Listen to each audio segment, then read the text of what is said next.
అనారోగ్యంతో ఉన్న భర్తను లక్షల రూపాయలు వెచ్చించి హాస్పిటల్ చుట్టూ తిప్పి తిరిగి ఆరోగ్యవంతుడిగా చేసుకోవడం కోసం అహర్నిశలు కష్టపడేటువంటి ఇల్లాలను మనం ఇప్పటివరకు చూసాం.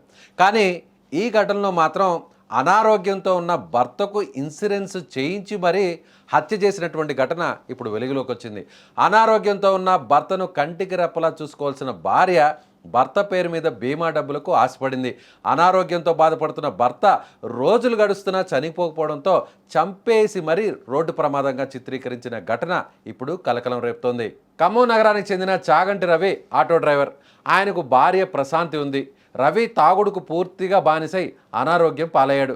భర్త త్వరలోనే చనిపోతాడని భావించిన ప్రశాంతి అతడి పేరిట పెద్ద మొత్తంలో బీమా చేయించాలని నిర్ణయించింది. గత ఏడాది జూలైలో రవికి బావమరిది వరుస అయిన దేశబోయిన శ్రీనివాస్తో కలిసి తమకు తెలిసిన ఓ ఏజెంట్ ద్వారా 66 లక్షల రూపాయలకు ఇన్సూరెన్స్ చేయించింది. సీన్ కట్ చేస్తే నెలలు కడుస్తున్న రవి చనిపోకపోవడంతో బీమా డబ్బుల కోసం ప్రశాంతి పథకం వేసింది. దేశబోయిన శ్రీనివాస్, అతడి స్నేహితులు జోగి రాజ్ కుమార్, జోగి వెంకటేష్, జోగి రాంబాబులను సంప్రదించి రవి హత్యకు ప్లాన్ చేసింది. రవిని చంపితే వచ్చే డబ్బుల్లో సగం ఇస్తానని వారితో ఒప్పందం కూడా చేసుకుంది. అనుకున్నట్టుగానే పథకం ప్రకారం శ్రీనివాస్ ఈ నెల 2న రవిని ఆటోలో ఎక్కించుకొని వెళ్ళి ఫుల్గా మద్యం తాగించాడు. అనంతరం ఖమ్మం రూరల్ మండలం వీవీపాలెం శివారులో అతన్ని వదిలేసి అక్కడి నుంచి వెళ్ళిపోయాడు. అయితే కొద్దిసేపటికి జోగి వెంకటేష్కు చెందిన కారును జోగి రాజ్ కుమార్ వేగంగా నడుపుతూ వచ్చి రవిని వెనక నుంచి ఢీకొట్టాడు.